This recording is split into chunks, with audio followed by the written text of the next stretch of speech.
Hello সবাইকে। তোমরা যারা হচ্ছে মোটামুটি ইন্টারমিডিয়েটে আছো অর্থাৎ একাডেমিক সেকশনে আছো বা যারা অ্যাডমিশনে আছো তাদের জন্য সবচেয়ে গুরুত্বপূর্ণ যে জীববিজ্ঞানের যে বইটা সেটা হচ্ছে জুওলজির জন্য ডক্টর আব্দুল আলিম স্যারের যে বইটা।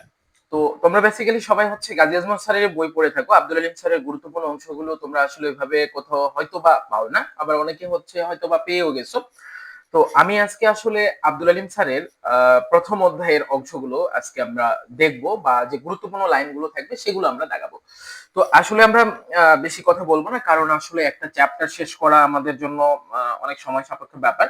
সো সেই জিনিসগুলোর দিকে আমরা একটু মানে মানে লক্ষ্য রেখে আমরা প্রপারলি সবগুলো দ্রুত শেষ করার চেষ্টা করবো আর কি। তো আমরা একটু স্ক্রিনের দিকে যাই আর কি, ঠিক আছে? আচ্ছা, তো বেসিক্যালি হচ্ছে তোমরা গাজী আজমল স্যারের জন্য যে বইটা মানে মানে গাজী আজমল স্যারের যে বইটা তোমরা পড়ে আসছো বেসিক্যালি জুওলজির জন্য, যেটা তোমরা বেশি ব্যবহার করে থাকো, তো সেখানে যে লাইনগুলো আছে ওগুলো হচ্ছে মেইন লাইন হিসেবে আমরা ধরে আমরা ওইগুলো যদি আব্দুল আলিম স্যারের সাথে আমরা কমন পাই তাহলে সেগুলোকে আমরা স্কিপ করব। তার মানে এই নয় যে সেই লাইনগুলো আসলে ইম্পর্টেন্ট না। আমি বোঝাতে চাচ্ছি যে আমাদের গাজী আজমল স্যারের বইয়ে যে গুরুত্বপূর্ণ লাইনগুলো দেওয়া আছে সেগুলো তো সেখানেই গুরুত্বপূর্ণ, সেটা মেইন বই হিসেবে আমরা ধরে নিয়েছি। আর আব্দুল আলিম স্যারের বইয়ের যে গুরুত্বপূর্ণ লাইনগুলো সেগুলো আমরা আসলে মোটামুটি বলতে গেলে যে আরো কিছু আমাদের প্রয়োজন হবে এক্সট্রা, যে এক্সট্রা ইনফো হিসেবে আমরা এটাকে কাজে লাগাবো। তো আসলে চলো আমরা একটু সুন্দর করে দেখি। বেসিক্যালি আসলে প্রাণী জগতের এই যে ভিন্নতা বা ডাইভার্সিটি নিয়ে আমরা হচ্ছে মোটামুটি অনেকগুলো কথাই দেখেছি গাজী আজমল স্যারের বইয়ে। তো ওই সেম কিছু কাহিনী হচ্ছে জিনগত বৈচিত্র্য, তারপর হচ্ছে তোমাদের প্রজাতিগত বৈচিত্র্য, একই জিনিসই। তবে এখানে একটা জিনিস স্পেসিফিক্যালি বলে দেওয়া আছে, যদিও এটা গাজী আজমল স্যারের বইও আলাদা করে বলে দেওয়া আছে প্রজাতিগত বৈচিত্র্যের মধ্যে। তো সেটা হচ্ছে কি এই যে আন্তঃপ্রজাতিক বৈচিত্র্য, ঠিক আছে, আন্তঃপ্রজাতিক বৈচিত্র্য। তো আন্তর জন্য আমি আসলে বেসিক্যালি একটা খুবই সহজ একটা এক্সাম্পল দিয়ে থাকি। সেটা হচ্ছে যে এটা অন্ত বলতে কোনো জিনিসের অভ্যন্তরে বোঝায়। যেমন ধরো তুমি যদি ট্রেনে যাতায়াত করে থাকো বেসিক্যালি, তাহলে তুমি একটা খুব কমন জিনিস দেখবা, আন্তনগর সার্ভিস। যেসব ট্রেনগুলো বেসিক্যালি আসলে বিভিন্ন জেলার উপর দিয়ে যায়, বিভিন্ন জেলাকে ক্রস করে যায়, সেটা বেসিক্যালি আমরা বলি আন্তনগর সার্ভিস, ঠিক আছে? তাহলে প্রজাতিগত বৈচিত্র্য যেহেতু দুইটা ভিন্ন প্রজাতির মধ্যে হবে, তাই সেটাকে আন্তঃপ্রজাতিক বৈচিত্র্য বলবে। আর জিনগত বৈচিত্র্য যেহেতু একটি প্রজাতির মধ্যে হবে, তাই সেটাকে বলা হবে অন্তঃপ্রজাতিক বৈচিত্র্য। যেমন তুমি যদি মেট্রো রেলকে চিন্তা করো, সেটাকে তুমি অন্তনগর সার্ভিস বলতে পারো, যে একই জেলা ঢাকার মধ্যেই সাধারণত রেল সার্ভিসটা হচ্ছে। তো বেসিক্যালি আসলে আমরা জিনগত বৈচিত্র্যের যে আরেকটা নাম পাইলাম সেটা হচ্ছে অন্তঃপ্রজাতিক বৈচিত্র্য। এটা আনকমন কিছু না, এটা গাজী আজমল স্যারের বইও আছে। আমরা একটু চলে যাব জিনগত বৈচিত্র্যের কারণ। এগুলো থেকে সাধারণত তোমরা জানো যে আসলে বিশ্ববিদ্যালয় ভাবে কোশ্চেন হওয়ার কোনো চান্স আসলে নাই। প্রজাতিগত বৈচিত্র্য দেখো আমরা বলতে বলতে পেয়ে গেছি আন্তঃপ্রজাতিক বৈচিত্র্য বলে। তার মানে কি, যখন দুইটা জিনিস ভিন্ন হবে, দুইটা প্রজাতি যখন ভিন্ন হবে, তখন সেটাকে আমরা বলবো বেসিক্যালি আন্তঃপ্রজাতিক বৈচিত্র্য। অর্থাৎ দুইটা ভিন্ন প্রজাতির মধ্যে যখন তুমি ভিন্নতা খুঁজতে যাবা বা বৈচিত্র্য খুঁজতে যাবা, সেটাই হবে আন্তঃপ্রজাতিক বৈচিত্র্য। তাহলে আমরা বলতে পারবো জিনগত বৈচিত্র্যের আরেক নাম কি? জিনগত বৈচিত্র্যের আরেক নাম হচ্ছে অন্তঃপ্রজাতিক বৈচিত্র্য।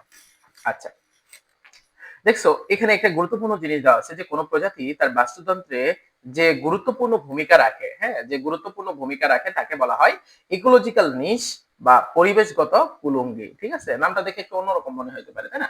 আচ্ছা, ইকোলজিক্যাল নিশ, নিশ বলতে আসলে অ্যাকচুয়ালি কি বোঝায়, মানে একটা টার্গেটেড জিনিস বা একটা টার্গেটেড ধরো প্রোডাক্টের ক্ষেত্রে আমরা নিশ কথাটা বেশি ব্যবহার করে থাকি, তাই না? এক কথায়, যদি কোনো এনভায়রনমেন্টে যদি কোনো প্রাণী বা উদ্ভিদ বা যেটাই হোক, এনিথিং, যদি কোনো প্রজাতি তারা যদি ভূমিকা রাখে, তাহলে সেটাকে আমরা বলি পরিবেশগত কুলুঙ্গি বা আমাদের ইকোলজিক্যাল নিশ বলা হয়ে থাকে। আচ্ছা, তো প্রজাতিগত বৈচিত্র্য দুটি প্রধান উপাদানে থাকে, এটা গাজী আজমল স্যারের বই অলরেডি আছে, সেটা হচ্ছে প্রজাতির সমৃদ্ধি আর প্রজাতির সমতা। তো এগুলো নিয়ে আমরা আসলে কথা বাড়াই সময় নষ্ট করবো না, আমরা গুরুত্বপূর্ণ টপিকের দিকে ফিরে যাবো, ঠিক আছে? এগুলো অলরেডি আছে এবং এগুলো আমরা গাজী আজমল স্যারের বই আমরা অলরেডি দেখে ফেলেছি। আচ্ছা, বাস্তুতান্ত্রিক বৈচিত্র্যের গুরুত্ব এইটা আমাদের তেমন একটা লাগবে না। হ্যাঁ, এই যে সিম্পসন ডাইভার্সিটি ইন্ডেক্স, তাই না? এটা দেখে একটু অদ্ভুত লাগতেছে, তাই না, যে একটা ম্যাথমেটিক্যাল পার্ট আমাদের বায়োলজির মধ্যে, ঠিক আছে? আচ্ছা দেখো, তাহলে কয়েকটি সূচক দ্বারা কোনো স্থানের প্রাণীর প্রজাতির বৈচিত্র্য পরিমাপ করা হয়, এদের প্রজাতি বৈচিত্র্য সূচক বা ইন্ডেক্স বলা হয়ে থাকে। তো এখানে এনটা কি হইলো? এন হলো সকল প্রাণী প্রজাতির সমাহার, মানে ঠিক এনটা তোমার ম্যাথে যেরকম ন্যাচারাল নাম্বার হিসেবে কাজ করে, ঠিক এখানেও সেম কাজটা কিন্তু করতেছে। এবং ডি হইলো প্রাণী বৈচিত্র্যের মান, অর্থাৎ প্রাণী বৈচিত্র্য কতটুকু হচ্ছে।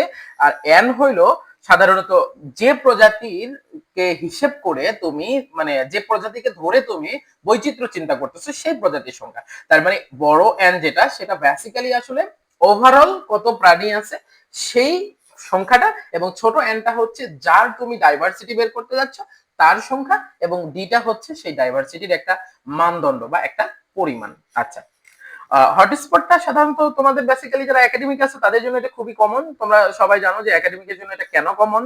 বেসিক্যালি আসলে এইটা একাডেমিকের জন্য এই কারণে লাগে যে এই কোয়েশ্চেনটা প্রায় আমরা দেখে থাকি ক নাম্বারের জন্য, তাই না? ক নাম্বারের জন্য বা এ নাম্বারের জন্য, যেটা বলি না কেন, সেটা হচ্ছে হটস্পট। অর্থাৎ যেখানে হটস্পট মানে কি, যেই জায়গাটা আসলে খুব মানে পিক একটা পয়েন্ট, মানে যেখানে বলতে গেলে সবকিছুই ঘটতেছে বা এরকম কিছু। আমরা করোনার সময় এই হটস্পট কথাটা অনেক বেশি শুনছি। কোন একটা অঞ্চলে যদি করোনার পরিমাণ বেড়ে যেত, তখন আমরা সেই অঞ্চলটাকে কিন্তু ওই করোনার জন্য আমরা হটস্পট বলতাম। ঠিক বিষয়টা ওই রকমই, জীব বৈচিত্র্য যেখানে বেশি বা যে অঞ্চলে বেশি, আমরা বেসিক্যালি জীব বৈচিত্র্য বলবো না, বেসিক্যালি প্রজাতিগত বৈচিত্র্য যেখানে বেশি সেটাকে আমরা হটস্পট বলে থাকি। অলরেডি গাইজ স্যারের বই আমরা কিন্তু এটা দেখে আসছি।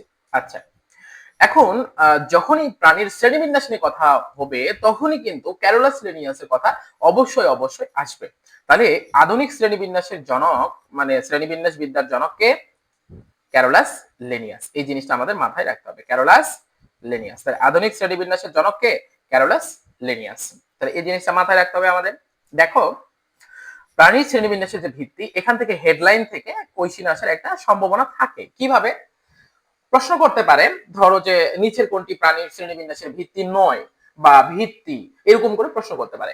তো সংগঠন মাত্রা আছে আমাদের দেহ, অক্ষতল, প্রতিসাম্য, সিলোম, ক্লিভেজ, পরিস্ফুটন, খণ্ডকায়ন, এগুলো বেসিক্যালি তুমি কাজী আজম স্যারের বই পেয়ে গেছো। উপাঙ্গ, নটোকর্ড, মেরুদণ্ড, ব্রণীয় স্তর, প্রান্তিকতা, মোটামুটি অন এভারেজে সবগুলোই আছে। তাহলে সংগঠন মাত্রা দিয়ে আমরা একটু স্টার্ট করতে পারি, যদিও এগুলো আমরা জানি অনেকটা, একটু আমরা রিক্যাপ দেই। সংগঠন মাত্রা হইল কোন একটা জীব সর্বনিম্ন কোন অংশ দিয়ে গঠিত হতে পারে, এটা হলো সহজ ভাষায় বোঝানোর কথা, মানে বুঝে যাওয়ার কথা তোমার। তো এখানে একটা জিনিস হচ্ছে কোষীয় সংগঠন মাত্রা। বেসিক্যালি হচ্ছে কোষীয় সংগঠন মাত্রাটা হলো কি, যখন কোন জীব শুধুমাত্র কোষ দিয়ে গঠিত, কোষটা কখনো টিস্যু গঠন করতেছে না, ঠিক আছে, কোষটা কখনো টিস্যু গঠন করতেছে না। তাহলে বেসিক্যালি এই জায়গায় যদি আমরা আসি, সেটা হচ্ছে কি, আমাদের কাছে আছে হচ্ছে কোষ, কোষটা কনভার্ট হচ্ছে টিস্যুতে, টিস্যু কনভার্ট হচ্ছে কিসে, টিস্যু কনভার্ট হচ্ছে অঙ্গে, আর অঙ্গ কনভার্ট হচ্ছে তন্ত্রে, ঠিক আছে, অঙ্গ কনভার্ট হচ্ছে তন্ত্রে, আর তন্ত্র কনভার্ট হচ্ছে কিসে, দেহে কনভার্ট হচ্ছে, তন্ত্র হয়ে যাচ্ছে দেহ। তন্ত্র হয়ে যাচ্ছে দেহ। আচ্ছা, ঠিক আছে।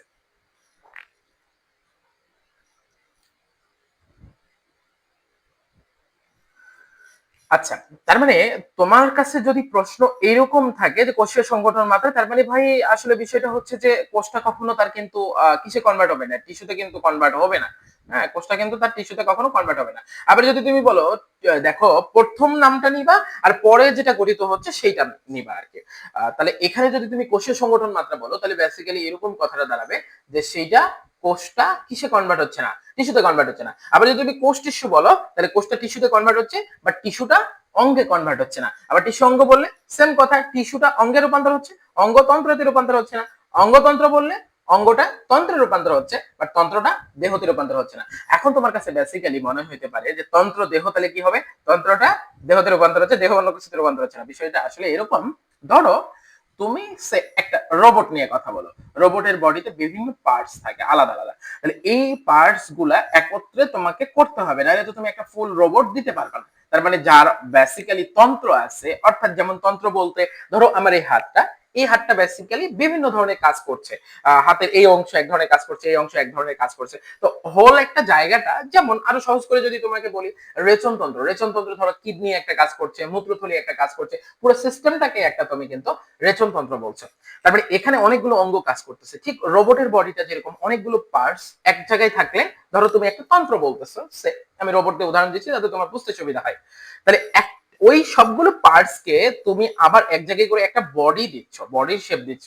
এখন তোমার কাছে মনে হতে পারে না আমি এগুলো আলাদা আলাদা রেখে বডির শেপ দিব, হবে হবে না। তার মানে তোমার তন্ত্র থাকলে দেহ থাকতেই হবে, কারণ ওই অঙ্গগুলা ভালোভাবে সেট আপ করতে হবে। এইটা হলো সবচেয়ে গুরুত্বপূর্ণ কথা। তাহলে আমরা কখনো তন্ত্র দেহ বলতে আসলে কিছু পাবো না, আমরা অঙ্গতন্ত্রই পাবো, আর তন্ত্র সবসময় দেহ, মানে তন্ত্র থেকেই দেহটা গঠন হবে আর কি। এবার চলো কোষ কলা, এখানে কোষ টিস্যু সংগঠন মাত্রা বা কোষ কলা সংগঠন মাত্রা যেটাই বলো না কেন, কোষের সংগঠন মাত্রা উদাহরণ বলতে ওই আমি যেভাবে বেসিক্যালি বলি 1 2 3 দিয়ে মনে রাখবা, ঠিক আছে, 1 2 3 4 এভাবে মনে রাখবা। 1, তারপরে হচ্ছে কোষ টিস্যুর জন্য তুমি 2, আর টিস্যু অঙ্গের জন্য তুমি পাবা হচ্ছে 3, আর হচ্ছে তুমি অঙ্গতন্ত্রের জন্য পাবা হচ্ছে 4। তার মানে এই জায়গাটা 4 শুধু বলবো না, 4 থেকে 4-এর উপরে 4-এর সমান যতগুলো আছে, অর্থাৎ is greater than or equal, মানে যতগুলো তুমি 4-এর উপরে যতগুলো পর্ব পাবা সবগুলো পর্বই বেসিক্যালি তোমার হচ্ছে অঙ্গতন্ত্র সংগঠন মাত্রা হবে। তাহলে আমি একটু বুঝিয়ে যাই। দেখো কোষ টিস্যু সংগঠন মাত্রা বেসিক্যালি কি, কোষ টিস্যু সংগঠন মাত্রা হচ্ছে যার কোষটা টিস্যুতে কনভার্ট হলো, কিন্তু টিস্যু কখনো অঙ্গতে কনভার্ট হবে না। এটা কত নাম্বার পর্বের বৈশিষ্ট্য? 2 নাম্বার পর্বের বৈশিষ্ট্য। টিস্যু অঙ্গ সংগঠন মাত্রা যেটাকে বা কলা অঙ্গ সংগঠন মাত্রা বলা হচ্ছে, সেটা বেসিক্যালি প্লাটিহেলমিনথেস, অর্থাৎ 3 নাম্বার পর্ব, মানে এর টিস্যুটা অঙ্গতে কনভার্ট হচ্ছে কিন্তু অঙ্গ কখনো তন্ত্র বিল্ড আপ করবে না। আবার অঙ্গতন্ত্র সংগঠন মাত্রা, অঙ্গতন্ত্র হবে, তন্ত্র কখনো দেহ হবে না, এরকম কিছু না। তন্ত্র দেহ হতেই হবে, কারণ তন্ত্র আলাদা আলাদা খণ্ড, যেটার একটা শেপ দিতে হবে, যা বডি হিসেবে কাউন্ট হবে। তাহলে তোমার প্রশ্ন যদি এরকম হয়, তুমি একটা কাজ করবা, পর্বগুলোকে সিকোয়েন্স আকারে মনে রাখবা, মানে 1 2 3 4 5 এভাবে তুমি সিরিয়াল ওয়াইজ মনে রাখবা। তাহলে তোমার জন্য সুবিধা হবে কি, তোমার এই যে আমি নাম্বারিং করতেছি 1 2 3 4, এটা দেখে তুমি বুঝতে পারবা 1 এর জন্য হচ্ছে পরিপারা, 2 এর জন্য হচ্ছে নিডারিয়া, 3 এর জন্য প্লাটিহেলমিনথেস, 4 এবং 4 এর উপরে যতগুলো আছে সবগুলো হচ্ছে অঙ্গতন্ত্র সংগঠন মাত্রা। সো নেমাটোডা থেকে স্টার্ট হবে এবং কর্ডাটা পর্যন্ত চলবে। মেজর পর্বগুলো মুখস্থ করবা, মাইনর পর্বগুলো যেগুলো আছে আমাদের বইয়ে এগুলো মুখস্থ করার কোনো প্রয়োজন নাই, এগুলো অলরেডি তোমরা অবশ্য জানো। আচ্ছা, তাহলে আমরা আরেকটু নিচের দিকে যাই। প্রতিসাম্য ইজ মোস্ট ইম্পর্টেন্ট একটা টপিক। তুমি দেখে থাকবা যে মেডিকেল অ্যাডমিশনে প্রায় এটা আসে, প্রায় এটা আসে। এবং তুমি গুচ্ছ দেখো, বিভিন্ন বিশ্ববিদ্যালয় দেখো, সবগুলোতেই মোটামুটি। একাডেমিকেও যদি তুমি দেখো, বোর্ডের প্রশ্নগুলোতে প্রচুর প্রচুর প্রশ্ন তুমি পাবা। আর আমি যেহেতু প্রশ্ন সলভ করাবো এগুলোর পিছনে পিছনে, সো তুমি কিন্তু সেগুলো পেয়ে যাবে ইনশাল্লাহ। তো দেখো, প্রতিসাম্য বলতে স্বাভাবিকভাবে কোনো একটা জিনিস, যেমন আমার হাতে এই কলমটা আছে, তুমি এইটাকে কিভাবে ভাগ করবা, কয়ভাবে ভাগ করলে সমান অংশে ভাগ পাবা। যেমন ধরো আমি যদি হচ্ছে মাঝখান থেকে এইভাবে ভাগ করি, তাহলে কিন্তু এই পার্টটা যেটা, এই যে বাটনটা আছে, এটা কিন্তু এই পাশে নাই, তার মানে এটা কিন্তু প্রতিসাম্য এইভাবে হবে না। বেশিরভাগ নলাকার জিনিসগুলোর প্রতিসাম্য হয় দ্বিপার্শ্বীয় প্রতিসাম্য, অর্থাৎ তাকে দুইটা পার্শ্বে তুমি ভাগ করে দিবা, এটা বেশিরভাগ কেসে হবে। অর্থাৎ বেশিরভাগ নলাকার জিনিস মনে রাখবা, বেশিরভাগ নলাকার সিলিন্ডার আকৃতির এই জিনিসগুলো সাধারণত কি হবে, এই জিনিসগুলো তুমি দ্বিপার্শ্বীয় অর্থাৎ দুইটা পার্শ্বে ভাগ করতে পারবে। যেমন এইটা ধরো কলম, এইটাকে তুমি দুইটা পার্শ্বে সুন্দর করে ভাগ করতে পারবে, এবং দুইটা পাশ সমান হইতে হবে। সবসময় যে দুই পার্শ্বে ভাগ করবে এমন না, কিছু কিছু প্রাণী, যেমন ধরো তুমি প্রাণী না, ধরো একটা ফুটবল তুমি চিন্তা করো, এই ফুটবলকে কয়টা ভাগে ভাগ করা যাবে, অনেক কয়েকটা ভাগে ভাগ করতে পারবা তুমি। তাহলে বেসিক্যালি সবসময় যে দ্বিপার্শ্বীয় প্রতিসাম্য আসবে এমনটা কিন্তু আমি বলি নাই। তাহলে দেখো, দ্বিপার্শ্বীয় প্রতিসাম্য আমাদের বেসিক্যালি আছে কি কি, আমাদের দ্বিপার্শ্বীয় প্রতিসাম্য যখন দুটা প্রাণীকে তুমি দুইটা সমান ভাগে বিভক্ত করতে পারবা। এটা বেসিক্যালি কোন কোন জায়গা থেকে তুমি পাবা, আমরা মানুষের উদাহরণটা যদি তুমি গাজী আজমল স্যারের বই পড়ে থাকো, তাহলে তুমি একদম প্রাণীর নাম পাবা এক্স্যাক্টলি। আর আব্দুল আলিম স্যারের বইয়ে হচ্ছে পর্বের নাম বলে দেওয়া আছে। সো এটা লাগবে, এটা মাথায় রাখবা। এবং উনি যে কথাটা বলছে, মানে বাইলেটারাল বা দ্বিপার্শ্বীয় প্রতিসাম্য, সেটা কারা হয়, বেশিরভাগ ক্ষেত্রে ত্রিস্তরী প্রাণী। হ্যাঁ, সবগুলি তো ত্রিস্তরী এখানে হবে। আর প্লাটিহেলমিনথেস, দেখো আমি যদি একটু ভালো করে বোঝাই, প্লাটিহেলমিনথেস এন্ড নেমাটোডা, দেখো দুইটাই কৃমি। আর কৃমিগুলা কেমন হয়, লম্বা হয়, নলাকার হয়। সো ডেফিনেটলি তোমাকে আমি একটু আগে কি বললাম, যত নলাকার জিনিস দেখবা অন এন এভারেজে সবগুলোই কিন্তু তুমি পাবা দ্বিপার্শ্বীয় প্রতিসাম্যের মধ্যে। তাহলে প্লাটিহেলমিনথেস নেমাটোডা তো হচ্ছেই। অ্যানিলিডাও তো কি নলাকার না, অ্যানিলিডা নলাকার। হ্যাঁ, আর মলাস্কা সাধারণত বেশিরভাগ ক্ষেত্রে তুমি যদি শামুকের ক্ষেত্রে যাও, তাইলে কিন্তু তুমি পাচ্ছ অপ্রতিসাম্য। বাট বাকি সবগুলোর ক্ষেত্রে, যেমন ধরো তুমি হচ্ছে ঝিনুকের ক্ষেত্রে যদি চিন্তা করো, ঝিনুকটা এইভাবে থাকে, তাই না? আচ্ছা, ঝিনুকটা তুমি যদি ভাগ করো তাহলে সুন্দর করে দুইটা ভাগে ভাগ হয়ে যাবে। তার মানে তুমি শামুক বাদ দিয়ে বাকি সবগুলো যদি মলাস্কার মধ্যে দেখো, সবগুলোই হচ্ছে বায়োল্যাটারাল বা দ্বিপার্শ্বীয় প্রতিসাম্য। আর্থ্রোপোডা, হ্যাঁ, এই যে ভাই এটাও এর বডি, তুমি যদি হচ্ছে আরশোলার বডি দেখো, ঘাসফড়িং এর বডি দেখো, তাহলে তুমি মোটামুটি বুঝতে পারবে যে দ্বিপার্শ্বীয় মাঝখান থেকে ভাগ করা যাবে। একাইনোডার্মাটা, কর্ডাটা, একাইনোডার্মাটা নিয়ে একটু ঝামেলা আছে। কেন, তুমি দেখতেছো যে তারার মতো, সো সেটাকে তুমি দুইটা পার্শ্বে ওইভাবে তো ভাগ করতে পারবে না পূর্ণাঙ্গ অবস্থায়, তবে এটা ভ্রূণ অবস্থায় তুমি সাধারণত ভ্রূণ বা যেটাকে আমরা মানে ভ্রূণ অবস্থা বলবো না এক্স্যাক্টলি, এটা আসলে তার যে শিশু দশাটা যেটা আছে সেই দশাটাই তুমি হচ্ছে সাধারণত এটাকে দুইটা পার্শ্বে ভাগ করতে পারবা। বাট পূর্ণাঙ্গ অবস্থায় যেহেতু এটা তারা আকৃতির, সো সেক্ষেত্রে তুমি কিন্তু এটা মানে দ্বিপার্শ্বে ভাগ করতে পারবে না। আর কর্ডাটা অর্থাৎ আমরা যে এই যে মেরুদণ্ডী প্রাণী যারা বেসিক্যালি আছে তাদের তো অবশ্যই দ্বিপার্শ্বীয় প্রতিসাম্য তারা হবে আর কি। আচ্ছা, অরীয় প্রতিসাম্য কেন্দ্রীয় অক্ষ বরাবর যদি সমান অংশে বিভক্ত করা যায়, যে কোনো তলে যে কোনো দিক দিয়ে তুমি সমান অংশে ভাগ করতে পারবা, কেন্দ্র অক্ষ ঠিক রাখা লাগবে ভাই। এইটার জন্য তোমার অরীয় প্রতিসাম্য তুমি মনে রাখবা নিডারিয়া পর্ব 2 নাম্বার পর্ব। আর তুমি গাজী আজমল স্যারের বইয়ে যেটা পড়ে আসছো নিশ্চয়ই হাইড্রা পড়ে আসছো, জেলিফিশ পড়ে আসছো, সি অ্যানিমন পড়ে আসছো, তাই না? পড়ে আসছো না? অবশ্যই পড়ে আসছো। তুমি এখানে পর্বগুলো পাচ্ছ, দেখো এইটাই হলো ইউনিক, এই যে ওই বই একটা পাচ্ছ তুমি, এই বই একটা পাচ্ছ। সো এই যে নিডারিয়া, এটা হচ্ছে 2 নাম্বার পর্ব।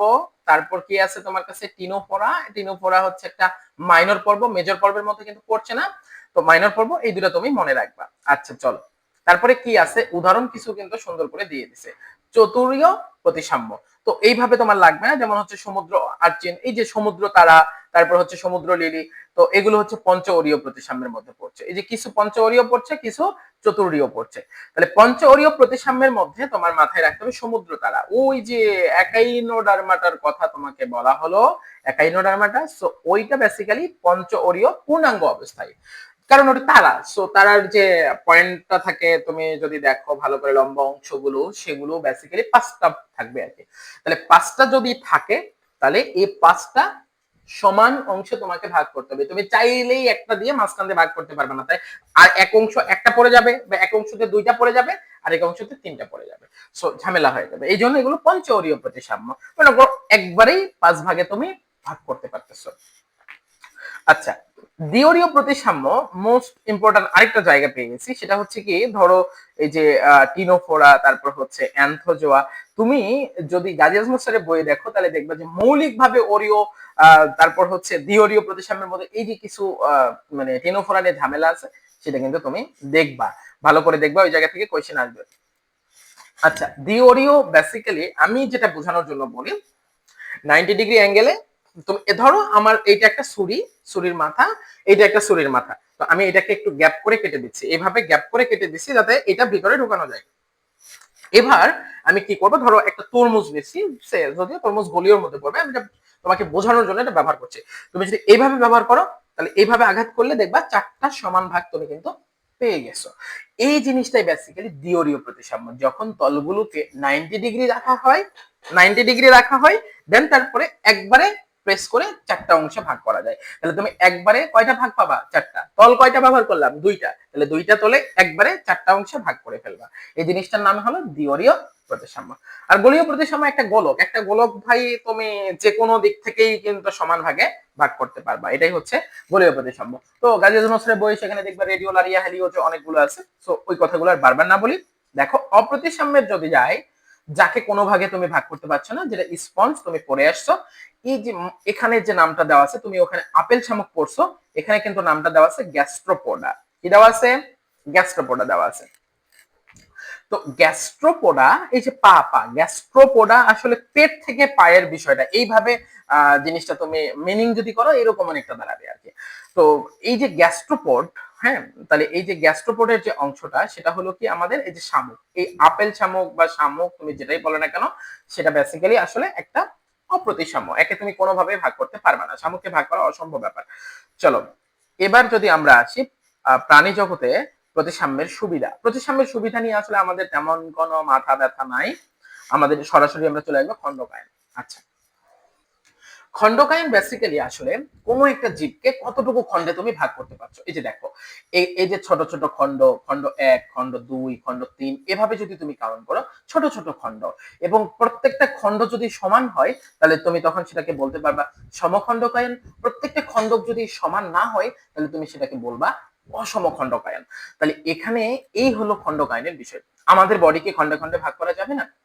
চিন্তা করো, আসলে আমাদের বডিটার সব খণ্ড কিন্তু সমান না, সমান নয়। তুমি খণ্ডে খণ্ডে তুমি সাধারণত ভাগ করতে যদি যাও, তুমি স্বাভাবিক চিন্তা চেতনায় মনে হবে যে হ্যাঁ এটা একটা খন্ড হবে, এটা একটা খন্ড হবে, ঠিক আছে, বাট সব খন্ডগুলো তুমি অ্যাকুরেট পাবা না, আবার আমাদের বডিটা সাধারণত খন্ডকায়নের মধ্যে পড়বেও না। তাহলে এই জায়গাটাতেই আসলে খন্ড জিনিসটা কি, যখন তুমি সেটাকে অঞ্চলে পাবা না, এক কথায় শেষ। অঞ্চল মানে এই যে দেখো আমাদের মাথা, বক্ষ অঞ্চল, আমরা অনেক সময় পড়ি না বক্ষ অঞ্চল, উদর অঞ্চল, এই যে জিনিসগুলো আমরা পড়ি, তার মানে আমাদের অঞ্চল আছে। অঞ্চলগুলোর মধ্যে কিন্তু খন্ড আছে। ব্যাপারটা বোঝা গেছে? অঞ্চলগুলোর মধ্যে খন্ড আছে, বাট আমরা যখন অঞ্চল হয়ে যাচ্ছে তখন সেটাকে অঞ্চলায়নই বলবো, আমরা সেটাকে আর খন্ডকায়ন কিন্তু বলবো না। আচ্ছা, এখন এই যে ছোট ছোট ছোট ছোট খন্ডে তুমি বিভক্ত করতেছো, এই জায়গাটা থেকে একটু কথা বলি। আমাদের যদি তুমি কোন একটা অঞ্চল নাও, তাহলে সেগুলোকেও তুমি কিন্তু খন্ডে ভাগ করতে পারবা, বাট এখানে একটা বড় বিষয় হলো সেটাকে তুমি খন্ডকায়ন বলতে পারতেছো না, কারণ অলরেডি কিন্তু অঞ্চল আছে। তো অঞ্চল আমরা সামনে পাবো, আগে খন্ডকায়ন থেকে আমরা স্টার্ট করি। এখানে বলছে প্রাণী দেহে একটোডার্ম ও মেসোডার্ম উদ্ভূত সদৃশ একাধিক খন্ডের রৈখিক অনুদৈর্ঘ্যে পুনরাবৃত্তিকে খন্ডকায়ন বলা হয়। ভাই এখান থেকে ডেফিনেশন তুমি নিও না। একটা জিনিস কি, তুমি যদি এই যে রৈখিক বরাবর ছোট ছোট ছোট ছোট ছোট ছোট তুমি যে খন্ডগুলো পাচ্ছ, এটাই বেসিক্যালি আসলে পুরো খন্ডে বিভক্ত করার নাম হলো খন্ডকায়ন বা মেটামরিজম। তো সোমাইট কথাটা আসছে বেসিক্যালি আসলে সমা দেহ, অর্থাৎ দেহের যে সমাইট ক্ষুদ্র অংশ, দেহের ক্ষুদ্র অংশ অর্থাৎ দেহ খণ্ড হিসেবে এই কথাটা বলা হচ্ছে। তো তুমি আসলে বেসিক্যালি এই খন্ডকায়নটা কোথায় দেখবা? অ্যানিলিডা পর্বের প্রাণী। তুমি যদি অ্যানিলিডার বৈশিষ্ট্যটা তোমার যদি মনে থাকে বা তুমি যদি দেখে থাকো, তাহলে সেক্ষেত্রে তুমি দেখবে যে তার বডিতে ছোট ছোট খণ্ড করা যায়, কারণ তার দুই পাশে পা থাকে আর পা গুলো থেকে এভাবে তুমি খণ্ড করতে পারবা। আচ্ছা, তো খন্ডকায়ন হচ্ছে দুই ধরনের হয়, একটা হলো প্রকৃত খন্ডকায়ন আর একটা অপ্রকৃত খন্ডকায়ন। মানে তুমি যেটা জেনে আসছো ধরো যে সমখন্ডকায়ন, আর এটা হচ্ছে অসমখন্ডকায়ন, একই জিনিসই অনেকটা। আচ্ছা, এবার চলে আসো অঞ্চলায়ন। অঞ্চলায়ন বেসিক্যালি দেখা যায় আসলে আর্থ্রোপোডা পর্বের প্রাণীদের ওই যে এখান থেকেই শুরু হয় আর কি। তুমি দেখবা তাদের মাথা অঞ্চলে ভাগ করা হচ্ছে, তাদের বক্ষ অঞ্চলে ভাগ করা হচ্ছে, তারপর উদর অঞ্চলে ভাগ করা হচ্ছে। তাহলে এই এই যে অঞ্চল অঞ্চল, এই অঞ্চলগুলোর মধ্যে কি খন্ড নাই? আছে। এই যে দেখো বাহ্যিক ভাবে খন্ডায়িত হলেও, তার মানে কি তুমি কি বুঝলা? অঞ্চল হলেও সেগুলোর মধ্যে খন্ড আছে। আবার ওই খন্ডগুলোর মানে ওই খন্ডগুলো মানে একটা নির্দিষ্ট অঞ্চলের মধ্যে ওই খন্ডগুলো যদি সমান হয় তাহলে সেগুলো সমান হতে পারে। যেমন ধর আমার এই মাথা, আমার মাথা সব মানে খন্ড কিন্তু সমান হবে না। তার মানে এই জায়গাটা তুমি যদি চিন্তা করো, এটা হচ্ছে ধরো মাথা অঞ্চল, তুমি চিন্তা করো, তাহলে এই মাথা অঞ্চলের মধ্যে অনেকগুলো কিন্তু খন্ড থাকবে, অনেকগুলো খন্ড থাকবে, এবং সেই খন্ডগুলো সমান হতেও পারে আবার নাও হতে পারে। হইলেই যে আমি তাকে সমখণ্ডকায়ন বলবো তা না। হোল বডিটা যদি খন্ড হয় এবং সেগুলো যদি অঞ্চলে বিভক্ত না হয়, অর্থাৎ খন্ডগুলো আলাদা আলাদা জায়গায় আলাদা আলাদা শেপ নিয়ে যদি না থাকে, তাহলে সেটা তুমি বলতে পারো খন্ডকায়ন বা সমখণ্ডকায়ন বা অসমখণ্ডকায়ন। তাহলে আর্থ্রোপোডা পর্বে তুমি অঞ্চলায়ন দেখতে পাচ্ছ, এটা হচ্ছে মূল কথা। এই হচ্ছে ট্যাগমাটাইজেশন। আর আমরা দেখি এখানে একটু ভালো করে দেখি ক্রাস্টেসিয়া কারা কারা আছে। ক্রাস্টেসিয়া নামটা অনেক বেশি ইম্পর্টেন্ট, বিশেষ করে হাইডার যখন খাবারের জায়গাটাতে চলে আসে, দেখবা এই যে ক্রাস্টেসিয়া, চিংড়ি আছে, কাঁকড়া আছে, এগুলো সাধারণত ক্রাস্টেসিয়া। আচ্ছা, এবার আরো নিচের দিকে নামি উপাঙ্গ। ভাই এই জায়গাটা একটু তোমাদের দেখা উচিত ভালো করে, এটা অনেক বেশি ইম্পর্টেন্ট, একটু ভালো করে দেখো। সিলিয়া এবং ফ্লাজেলা। আচ্ছা, এবার তোমাকে একটা কথা বলি, সিলিয়া এবং ফ্লাজেলা তুমি আলাদা করে বুঝবা কি করে? আমি সাধারণত বোঝানোর জন্য একটা কথা তোমাকে বলি। ফ্লাজেলা, তাই না, জেলা, এটাকে যদি তুমি উল্টা করো, লর জায়গায় জ, মানে এইভাবে যদি উল্টা করো, তাহলে তুমি দেখবে লেজ। তুমি একটা মজার জিনিস বুঝতে পারবে এখানে। লেজ কি? লেজ হচ্ছে বেসিক্যালি নড়তে পারে এমন কোন একটা জিনিস, তাই না? আচ্ছা, ফ্লাজেলা ওই রকমই লেজ সদৃশ আমি বলে থাকি, যেটা আসলে বেসিক্যালি নড়তে পারে আর কি, এক কথায় শেষ। তাহলে সিলিয়াটা কি? লোম সদৃশ। লোম কি করে? তোমার দেহে লোম আছে, লোম কি নড়তে পারে? লোম নড়তে পারে না। তার মানে ফ্লাজেলা নড়তে পারে আর হচ্ছে সিলিয়াটা নড়তে পারে না। এইভাবে চিন্তা করো, তাহলেই তোমার মনে থাকবে। আচ্ছা, তারপরে আসে অ্যান্টেনা স্টাইল। আচ্ছা, এগুলো উপাঙ্গ নিয়ে কথা বলা হচ্ছে বেসিক্যালি। উপাঙ্গ জিনিসটা আসলে কি? যা অঙ্গের ছোট, এক কথায় শেষ, একটা অঙ্গের মতোই কাজ করবে, বাট আসলে পুরোপুরি অঙ্গ না। তারপর অ্যান্টেনা আছে, স্টাইল আছে। তোমরা তো জানো যে অ্যান্টেনা এবং স্টাইল সাধারণত এগুলো কি কাজে ব্যবহৃত হয়। অ্যান্টেনা সাধারণত মানে স্পর্শ মানে অনুভূতি সরি ঘাস ফড়িং এর ক্ষেত্রে আমরা যেটা দেখে থাকি আর কি, বেসিক্যালি ধরো যে কোনো কিছুর স্পর্শ অনুভূতিটা পাওয়ার জন্য সাধারণত অ্যান্টেনা ব্যবহার করে থাকে। তারপরে আসে পা বা পোডিয়া, ওই একই, পা বোঝাচ্ছে, পোডিয়া মানেই পা, আসলে এখানে বোঝানো হচ্ছে মলাস্কাতে ব্যবহৃত হয়। পাখনা কোথায় আছে? মাছে আছে। তারপরে হচ্ছে ডানাটা কোথায় আছে? পাখিতে আছে। এবং বাহুটা কোথায় আছে? বাহুটা হচ্ছে মেরুদণ্ডী প্রাণীতে আছে, তাই না? প্রান্তিকতা আসলে সেভাবে আসে না, প্রান্তিকতা আমাদের পড়ে সময় নষ্ট করারও প্রয়োজন নাই, তোমরা এমনি চাইলে একটু রিডিং দেখতে পারো। আমরা সরাসরি সিলোমে চলে গেলাম, এবং সিলোমটা বেসিক্যালি সহজ কথায় আমি বলবো পেট। তুমি যেটাকে তোমার ভাষায় পেট চিনো, সেটাই বেসিক্যালি সিলোম। এইভাবে তুমি চিন্তা করো। এখন তুমি এই যে সিলোমের যে পার্টটা সেটা যদি তুমি একটু ভালো করে জেনে থাকো তাহলে একটা জিনিস বুঝবা, সেটা হচ্ছে কি ভ্রূণীয় মেসোডার্ম থেকে সৃষ্টি হয়। আমি একটু বোঝানোর জন্য তোমাকে বলি, যা তুমি বাইরে থেকে দেখতে পাও আমি বোঝানোর জন্য বলছি, এক্স্যাক্টলি সবগুলোই যে ম্যাচ করবে তা না, ব্যতিক্রম এর মধ্যে থাকবে। যদি তুমি বাইরে থেকে যেটা দেখতে পাও সেটা বেসিক্যালি হচ্ছে একটোডার্ম, মাঝে যেটা থাকে সেটা হচ্ছে অ্যান্ডোডার্ম, এবং যেটা ভিতরে থাকে সেটা হচ্ছে কি, সরি, মাঝে যেটা থাকে সেটা মেসোডার্ম, এবং একবারে ভিতরে যেটা থাকবে সেটা হচ্ছে অ্যান্ডোডার্ম। এখন তুমি যদি একটু চিন্তা করো সেটা হচ্ছে কি, ধরো মাঝে কোনটা এটা তুমি কিভাবে বুঝবে? যেমন তোমার দেহে হাড় আছে, তাই না? এখন হাড়টা কি অ্যান্ডোডার্মের মধ্যে পড়বে নাকি ভাইয়া এটা মেসোডার্মের মধ্যে পড়বে? দেখো হাড়ের ভিতরে কিছু আছে কিনা একটু চিন্তা করো, এইভাবে আছে। তুমি যদি পেশি চিন্তা করো, পেশি তো ভাই দেহের ভিতরে না বাহিরে? তোমার কাছে মনে হইতে পারে এটা তো বাহিরেও আছে ভিতরেও আছে, না বাইরে কিন্তু ত্বক আছে, ত্বক একটা কিন্তু অঙ্গ, তাই না? এই অঙ্গটা পুরোটাকে কাভার করে রাখছে। তার মানে আমরা যদি এখানে কনফিউজিং একটা জিনিস হয়ে যাবে যে পেশিটা তাহলে কোথায় চলে গেল, এটা তো একটোডার্মে থাকলো না, তাহলে কি এটা মেসোডার্মে হলো নাকি অ্যান্ডোডার্মে হলো? দেখো পেশির ভিতরে তো অবশ্যই কিছু আছে, তার মানে সেটা যাবে অ্যান্ডোডার্মের ভিতরে। তাহলে পেশিটা কোথায় চলে যাচ্ছে? পেশিটা চলে যাচ্ছে মেসোডার্মের মধ্যে। তার মানে যার ভিতরে কোনো কিছু থাকবে সেইটা কিন্তু নিজে মেসোডার্মের মধ্যে পড়ে যাচ্ছে, এবং ওর ভিতরে যেটা থাকবে সেটা কিন্তু তোমার অ্যান্ডোডার্মে পড়ে যাচ্ছে। তেমনই চিন্তা করো পেট, পেটের ভিতরে কিছু আছে কিনা? হ্যাঁ আছে, তাহলে বাদ দিয়ে দাও। তাহলে পেটটা হবে কি, পেটটা তুমি বাইরে থেকে দেখতে পাও, তোমার মনে হয় হ্যাঁ আমি দেখতে পাই, বাট আসলে বিষয়টা হলো বাইরে কি আছে, বাইরে আছে তোমার ত্বক। তার মানে তুমি ত্বককে বাইরে থেকে দেখতে পাও, তার মানে সেটা হচ্ছে কি অ্যাক্টোডার্ম। আর এখানে যদি তুমি পেটকে চিন্তা করো, পেটের ভিতরে কিছু আছে, সো অ্যান্ডোডার্মকে বাদ দিয়ে দাও, বাকিটা পেটটা যেটা থাকে সেটা কিন্তু মেসোডার্ম। তাহলে এভাবে মনে রাখবা যে ভ্রূণীয় মেসোডার্ম থেকে সৃষ্টি হবে, এবং সিলোম জিনিসটা, এই যে সিলোম, এটা বেসিক্যালি আসলে পেটকেই বোঝানো হয়ে থাকে। এখন সিলোম, কারো সিলোম আছে কারো সিলোম নাই, আর কারো তুমি হচ্ছে ভালো করে যদি তুমি দেখতে যাও দেখবা সিলোম নাই, আর দূর থেকে দেখে তোমার কাছে মনে হবে যে হ্যাঁ আছে। তাহলে এখানে আমরা যেরকম পড়ে আসছি অ্যাসিলোমেট, সোডোসিলোমেট, ইউসিলোমেট, ঠিক ওখানে বাংলাতে হচ্ছে সিলোমবিহীন প্রাণী, অপ্রকৃত সিলোমযুক্ত প্রাণী, এবং হচ্ছে প্রকৃত সিলোমযুক্ত প্রাণী। এই উদাহরণগুলো তোমরা অলরেডি জেনে আসছো। তো আমি একটু তোমাকে আরেকটু বোঝানোর জন্য শর্টকাটের জন্য তোমাকে একটা জিনিস লিখে দিব, 1 2 3, অর্থাৎ 1 এবং 2, 1 2 3 নাম্বার পর্ব হচ্ছে সিলোমবিহীন পর্ব। শুধু 4 নাম্বার পর্ব যদি তুমি চিন্তা করো তাহলে সেটা হচ্ছে কি সোডোসিলোমেট, আর প্রকৃত সিলোম হচ্ছে 5 গ্রেটার দেন অর ইকুয়াল। তার মানে 5 এবং 5 এর উপরে যতগুলো তুমি পর্ব পাবা সবগুলো সাধারণত ইউসিলিমেটের মধ্যে পড়বে। তাহলে তুমি 1 2 3 কি দেখলা? 1 2 3 দেখলা হচ্ছে অ্যাসিলোমেট, 4 দেখলা তুমি হচ্ছে সোডিসিলোমেট, আর 5 থেকে উপরে যতগুলো দেখতে পাচ্ছ সবগুলো তুমি হচ্ছে ইউসিলিমেট দেখতে পাচ্ছ। আচ্ছা, এবার তোমাকে আমি আরেকটা কথা বলি। এই যে সাইজোসিলাসিলম এবং হচ্ছে অ্যান্টেরোসিলাসিলম, এগুলো সাধারণত বেসিক্যালি তোমার ওইভাবে প্রয়োজন হবে না, এগুলো তোমার লাগবেও না।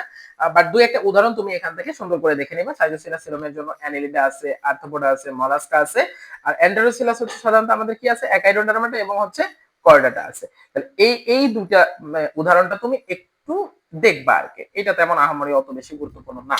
আচ্ছা, গুরুত্বপূর্ণ না এই বিষয়টা আমি কিসের উপর ভিত্তি করে বলছি, এটা আসলে পুরোপুরি জিনিসটা ডিপেন্ড করছে কোয়েশ্চেন অ্যানালাইসিসের উপরে।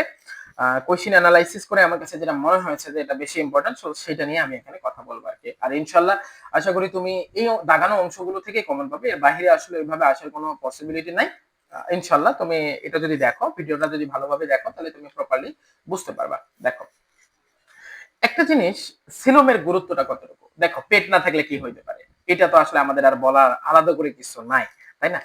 আচ্ছা, এখন দেখো কিছু কিছু নরম দেহ বিশিষ্ট প্রাণীতে তরলপূর্ণ সিলোম যা হাইড্রোস্ট্যাটিক কঙ্কাল হিসেবে কাজ করে। হাইড্রোস্ট্যাটিক কঙ্কাল নিয়ে তুমি যদি এমনিতে জানার চেষ্টা করো, অনেক সার্চ দিয়ে অনেক কিছু তুমি জানতে পারবা। তোমাকে একটা সহজ কথায় বলি, পানির সাহায্যে যা কোনো কিছুকে ব্যালেন্স করা যাবে এমন সিলোম, এক কথায় শেষ, পানির মাধ্যমে ব্যালেন্স হবে। হাইড্রো মানে বুঝতে পারছো পানি, স্ট্যাটিক মানে স্থিতি অবস্থা, অর্থাৎ পানির সাথে তুমি ব্যালেন্সে থাকবা। তাহলে পানির সাহায্যে ব্যালেন্সে থাকার যে কঙ্কালটা সেটাই হচ্ছে হাইড্রোস্ট্যাটিক কঙ্কাল। এটা যদি সিলোম না থাকতো তাহলে কিন্তু সম্ভব হইতো না কিছু কিছু নরম দেহের প্রাণীর ক্ষেত্রে, তাই না? ক্লিভেজ, ক্লিভেজটা হচ্ছে কি যে পদ্ধতিতে যৌনজননকারী প্রাণীর এককোষী জাইগোট মাইটোসিস কোষ বিভাজনের মাধ্যমে বিভাজিত হয় অসংখ্য বহুকোষী ভ্রূণ সৃষ্টি করে, তাহলে সেটাকে বলা হয় ক্লিভেজ। দেখো তুমি কি বুঝলা ক্লিভেজটা কি ধরনের বিভাজন? মাইটোসিস কোষ বিভাজন, ঠিক আছে, মাইটোসিস কোষ বিভাজন। তাহলে এই যে মাইটোসিস কোষ বিভাজন বিভাজিত হয়ে বহুকোষী ভ্রূণ সৃষ্টি করার যে পদ্ধতিতে, যে পদ্ধতিতে, তার মানে ক্লিভেজ প্রসেসটা আসলে মাইটোসিস কোষ বিভাজন। বলতো মাইটোসিস কোষ বিভাজনটা আসলে অ্যাকচুয়ালি কি? তুমি কোনো কিছু নামে শেষে যদি সিস দেখতে পাও, এটা তো অনেক জানার কথা, সেটা হচ্ছে যে সেটাকে তুমি বুঝবা সিস মানে হচ্ছে প্রক্রিয়া। আর মাইটো মানে কি, মাইটো বেসিক্যালি বৃদ্ধি, তার মানে কোষের সংখ্যাটা আলটিমেটলি বাড়তেছে, ধীরে ধীরে বাড়তেছে। তাহলে হ্যাঁ, কোষের সংখ্যা দেখো বলছে এক কোষী থেকে কিন্তু কি হচ্ছে, এক কোষী থেকে তোমার হচ্ছে বহু কোষীতে কনভার্ট হচ্ছে এবং সেটা ভ্রূণে কনভার্ট হচ্ছে। ভ্রূণের জন্য স্পেশালি ওই মাইটোসিস কোষ বিভাজনটাকে বলা হলো ক্লিভেজ। ভ্রূণের জন্য স্পেশালি মাইটোসিস কোষ বিভাজনকে বলা হলো ক্লিভেজ। তো তারপরে এটা কিসে পরিণত হয়ে যায়, ধরো যে ব্লাস্টুলাতে হয়, মরুলাতে হয়, তারপরে আস্তে আস্তে আস্তে আস্তে জিনিসটা, পুরো জিনিসটা একটা মানে হোল দেহ গঠন করে আর কি, একটা শেপ দেয় আর কি। এখন এই জিনিসটা তুমি কিভাবে বুঝবা, দেখো আমি আমি এভাবে তোমাকে একটু সাজিয়ে দেবো। ধরো যখন কোষগুলো যখন বিভাজিত হচ্ছে, তখন ধরো যে আমি চিত্র যদি তোমাকে একটু দেখাই, এই কোষটা বিভাজিত হচ্ছে, এই কোষটা বিভাজিত হওয়ার পর ধরো এখানে 2n আছে, আমি এখানে দিলাম, এখানেও 2n, এখানেও 2n, ভিতরে আরো ভাবে নিচ্ছি না। তো এই কোষটা আবার বিভাজিত হচ্ছে, তাই না, এই কোষটা আবার বিভাজিত হচ্ছে, আবার হচ্ছে তুমি যদি ধরো এই কোষগুলো আবার বিভাজিত হবে, এই কোষগুলো আবার বিভাজিত হবে, আলটিমেটলি ওই জায়গাটাতে যদি অসংখ্য কোষ বিভাজিত হয়, তাহলে সেটা দেখতে তোমার কাছে কেমন লাগবে? ঠিক মনে হবে একটা জায়গায় বোমা ফেলছে এবং সেই জায়গাটা ব্লাস্ট হয়ে গিয়েছে, তাই না? তো আমি ওই জায়গা থেকে তোমাকে বলবো যে ঠিক এই কোষগুলো বিভাজিত হওয়ার পরে দেখতে মনে হয় যে ওই জায়গাটাতে ব্লাস্ট হয়েছে। তো সেখান থেকে এখানে কথাগুলো আসবে হচ্ছে ব্লাস্টো ব্লাস্টোমেয়ার। তো এখানে দেখো এই যে ব্লাস্টোমেয়ার বা ব্লাস্টুলা, এখন ব্লাস্টোমেয়ারটা কি? মেয়ার বলতে আসলে বেসিক্যালি আমি তোমাকে যদি বলি, মেয়ার মানে হচ্ছে ক্ষুদ্র অংশ, ক্ষুদ্র অংশ বলতে বোঝায় ক্ষুদ্র অংশ, ঠিক আছে, ক্ষুদ্র অংশ। মেয়ার বলতে বোঝাই হচ্ছে ক্ষুদ্র অংশ। আচ্ছা, তাহলে ব্লাস্টোমেয়ার মানে ওই ছড়িয়ে ছিটিয়ে যা ক্ষুদ্র অংশ, মানে প্রত্যেকটা ইন্ডিভিজুয়াল কোষগুলোকে তুমি ব্লাস্টোমেয়ার হিসেবে কল্পনা করতে পারো। তাহলে ব্লাস্টুলাটা কি হচ্ছে, ব্লাস্টুলাটা হচ্ছে কোষগুলো বিভাজিত হওয়ার পরে এই যে ছড়িয়ে ছিটিয়ে যাচ্ছে, সেটাই আসলে বেসিক্যালি তুমি ব্লাস্টুলা ব্লাস্টের সাথে তুলনা করে ধরে নিতে পারো। তারপর সেটা কিন্তু সাজানো হচ্ছে, সাজানো হওয়ার পরে একটা ফুলের তোড়ার মতো লাগছে দেখতে, সেই জিনিসটাই আসলে কিন্তু মরুলা, ঠিক আছে, মরুলা মানে ফুলের তোড়া, যেটা অলরেডি তোমরা হয়তো জেনে থাকবা। তাহলে এই হচ্ছে মরুলা, তারপর একটা পূর্ণাঙ্গ দেহ গঠন করে, পূর্ণাঙ্গ স্ট্রাকচার হয়। পুরো প্রাণী জগৎ জুড়ে এই কাহিনীটা কিন্তু বারবার রিপিট দেখতে পাবা, তুমি হাইড্রার ক্ষেত্রে দেখো, মানবদের ক্ষেত্রে দেখো, মোটামুটি সবগুলোই কিন্তু কমনই আছে আর কি। এবার এই ক্লিভেজের জায়গা থেকে তুমি জানো যে ক্লিভেজ থেকে এই তিনটা জিনিস অনেক বেশি ইম্পর্টেন্ট, সেটা হচ্ছে যে ক্লিভেজ কত প্রকার, তিন প্রকার, একটা ওরিও ক্লিভেজ, আর একটা হচ্ছে দ্বিপার্শ্বীয় ক্লিভেজ, আর একটা হচ্ছে সরপিল ক্লিভেজ। তো ওরিও ক্লিভেজ ভাই হচ্ছে ওরিও প্রতিসাম্যের সাথে তুলনা করো না, আর্থপরে। দ্বিপার্শ্বীয় ক্লিভেজ তুমি দ্বিপার্শ্বীয় মানে কর্ডাটাই মনে রাখবা, আর সরপিল ক্লিভেজটা সাধারণত অ্যানিলিডার মলাস্কা। এই তিনটা জিনিস একটু ভালো করে মাথায় রাখবা, ঠিক আছে? আচ্ছা, একটা জিনিস সংক্ষেপে এটা মনে রাখার জন্য আমি যেটা বলি, গ্রামে ওই যে মাচা ব্যবহার করে, মাচা, মাচা, তুমি এটা মনে রাখতে পারো, গ্রামে যে মাচা কোনো কিছু বসার জন্য সাধারণত মাচা ব্যবহার করে। তাহলে মাচাটা কি? এম মলাস্কা, এতে কি অ্যানেলিডা, আর সিতে কি কর্ডাটা, এতে কি আর্থ্রোপোডা। এটা তুমি শর্টকাটে তুমি কিন্তু মাথায় রাখতে পারো মাচা দিয়ে। আচ্ছা, তাহলে এই হচ্ছে আমাদের অংশ। তারপরে আমরা একটু নিচের দিকে গেলাম, দেখো ভ্রূণীয় স্তর, তাই না? আচ্ছা, ভ্রূণ গঠন হলো কারণ যৌন জননকারী প্রাণী দেহের ক্ষেত্রে কি হয়, সাধারণত ওই যে জাইগোটটা ধীরে ধীরে ধীরে ধীরে বহুকোষীতে কনভার্ট হয়ে যায়, এবং এই জায়গাটাতে তুমি যদি পুরো জায়গাটা জুড়ে দেখো, সেখানে ক্লিভেজ ঘটে, এবং ক্লিভেজ গুলোর মাঝে মানে পরবর্তীতে যে ঘটনাগুলো ঘটে সেটা হচ্ছে ব্লাস্টুলা, মরুলা, এই যে ঘটনাগুলা, পেট যদি চলে আসে, মানে খাবার হজম প্রক্রিয়ার যে কাহিনীগুলা, হজম প্রক্রিয়া এক্স্যাক্টলি বলবো না, মানে পুরো পৌষ্টিক নালী যে কাহিনীগুলো যদি তোমার ওই ভ্রূণীয়র পর থেকে চলতে শুরু করে বা স্টার্ট হতে শুরু করে ভ্রূণের স্ট্রাকচার থেকে, তাহলে সেই জিনিসটাকে বেসিক্যালি আমরা বলবো গ্যাস্ট্রোলা, গ্যাস্ট্রো, পেট, পেট থেকে চিন্তা করো। আচ্ছা, এখন ভ্রূণ, এই যে তোমাকে শুরুর দিকে একটা কথা বললাম, তাই না, একটোডার্ম, মেসোডার্ম, এন্ডোডার্ম, এগুলো আসলে বেসিক্যালি কি? এগুলো ভ্রূণের লেয়ার। এই লেয়ার গুলো থেকে আসলে কি হয়, এক একটা অঙ্গ তৈরি হয়েছে এই লেয়ার গুলো থেকে। তো এই লেয়ার গুলো থেকে অঙ্গ তৈরি হয়েছে, এখন কোন লেয়ার থেকে কোন অঙ্গ তৈরি হবে এই জিনিসগুলো তো জানা থাকতে হবে, তাই না? কমন যেটা কথা, সাধারণ যেটা কথা, বাইরে থেকে তুমি যেটা দেখতে পাও বেসিক্যালি সেগুলো আসলে একটোডার্ম থেকে তৈরি হয়েছে, মাঝে যেগুলো থাকে মেসোডার্ম থেকে, আর ভিতরে ওগুলোর ভিতরে যেগুলো আছে সেগুলো হচ্ছে এন্ডোডার্ম থেকে। ঠিক এই কথাটাই এখানে বলবে। তো ভ্রূণীয় স্তর হচ্ছে 2 লেয়ারের পাবা আর 3 লেয়ারের পাবা, অর্থাৎ একটোডার্ম, মেসোডার্ম, এন্ডোডার্ম, এগুলো হচ্ছে 3 লেয়ারের। আবার একটোডার্ম এবং এন্ডোডার্ম আছে, মাঝখানে কোনো লেয়ার নাই, সেখানে দুইটা জিনিসকে জোড়া লাগানোর জন্য একটা আঠা ব্যবহার করা হয়, ঠিক আছে, মেসোগ্লিয়া। তো এই হচ্ছে দ্বিস্তরী। অ্যাক্টোডার্ম এবং এন্ডোডার্ম আছে, দুইটা স্তর তো আলাদা হয়ে থাকবে, তাই না? আমি বলি ধরো যে একটা ফুটবল নিছো তুমি, এই ফুটবলের মধ্যে আরেকটা ছোট ফুটবল ঢুকাইছো, তুমি যদি এরকম করো দেখবা যে নড়বে, তাই না? তো বিষয়টা হচ্ছে তুমি যদি ভালো করে যে ফুটবলটা নিছো, ওই ফুটবলটা নেওয়ার পরে আরেকটা ফুটবল ঢুকাইছো, যে গ্যাপটা আছে সেটাতে তুমি ভালোভাবে আঠা ব্যবহার করছো, হ্যাঁ, বা তুমি হচ্ছে বালি ব্যবহার করে চাপা দিয়েছো, এবার কিন্তু তুমি ঝাঁকাও আর কিন্তু নড়বে না। তো দ্বিস্তরীতে যে অ্যাক্টোডার্ম এবং হচ্ছে এন্ডোডার্ম আছে, তার মাঝখানে বেসিক্যালি তোমার কিন্তু অবশ্যই অবশ্যই আঠা থাকতে হবে, যেটাকে মেসোগ্লিয়া বলা হচ্ছে। কি বলা হচ্ছে? মেসোগ্লিয়া, ঠিক আছে, মেসোগ্লিয়া। তো মেসো মানে কি? মেসো মানে হচ্ছে মাঝে, মেসো মানে মাঝে, আর গ্লিয়া মানে কি বলতো? গ্লিয়া মানে, গ্লিয়া কথাটা আসছে গ্লু থেকে, গ্লিয়া কথাটা আসছে গ্লু থেকে, তাহলে মেসোগ্লিয়া, গ্লু। গ্লু মানে কি বলতো? তুমি তো জানো গ্লু মানে আঠা, তাই না? গ্লু মানে আঠা, গ্লু মানে আঠা, তাহলে মেসোগ্লিয়া বেসিক্যালি আসলে কি বোঝানো হচ্ছে? আঠাকে বোঝানো হচ্ছে, আঠা। তাহলে এখানে মাঝখানে একটা আঠা ব্যবহার করা হচ্ছে, তাই না? খুব ইন্টারেস্টিং একটা জিনিস। আর ত্রিস্তরীটা কি ভাই? ওই যে অ্যাক্টোডার্ম মেসোডার্ম এন্ডোডার্ম, মাঝখানে আঠা না, উল্টো একটা স্তরী বসিয়ে দেওয়া হয়েছে। তো দ্বিস্তরী ভাই কোন পর্বে দেখা যায়? 2 নম্বর পর্ব, এটা তুমি জানবা। আর ত্রিস্তরী ভাই কোন নম্বর? ওই 2 নম্বর বাদ দিয়ে বাকি যতগুলো তুমি দেখতে পাবে। একে আসো না, একের কেন ভ্রূণীয় স্তর নাই? একটা মজার জিনিস দেখো, তুমি যদি একটু ভালো করে খেয়াল করো তাহলে দেখবা যে ভ্রূণ হইতে গেলে টিস্যু হওয়া লাগবে। কেন? কারণ কোষগুলা কিন্তু বহুকোষীতে কনভার্ট হওয়া লাগবে, তাই না? তাহলে টিস্যু হওয়া লাগবে। তুমি যদি পরিফেরার দিকে তাকাও তাহলে দেখবা তার বডিটা কিন্তু কোষীয় সংগঠন মাত্রা, অর্থাৎ কোষ কিন্তু কখনো কি হচ্ছে না, টিস্যু হচ্ছে না। তাহলে তুমি কি আদৌ তার ভ্রূণ পাবা? পাবা না। তার কি ভ্রূণীয় স্তর হবে? হবে না। তার মানে এই জন্য বলা হচ্ছে হাইড্রাটা দ্বিস্তরী, অর্থাৎ 2 নম্বর পর্ব, এবং তারপরে যতগুলো তুমি পর্ব দেখতে পাচ্ছ সবগুলোই হচ্ছে ত্রিস্তরী, ঠিক আছে? সবগুলোই ত্রিস্তরী। আচ্ছা, সর্বপ্রথম এই যে ত্রিস্তরীটা কে লক্ষ্য করেছিলেন? হ্যান্স ক্রিস্টিয়ান পেন্ডার মুরগির ভ্রূণীয় কোষে সর্বপ্রথম তিনি পর্যবেক্ষণ করেন বা দেখতে পান, ঠিক আছে? 3টি ভ্রূণীয় স্তর তিনি লক্ষ্য করেন। আচ্ছা, আমি খন্ড খন্ড করে প্লেলিস্ট আকারে এই অংশগুলো দিয়ে দিব। তো আজকের ক্লাসটা এই পর্যন্তই থাকবে ইনশাআল্লাহ। দেখা হবে তোমাদের সাথে নেক্সট ক্লাসে।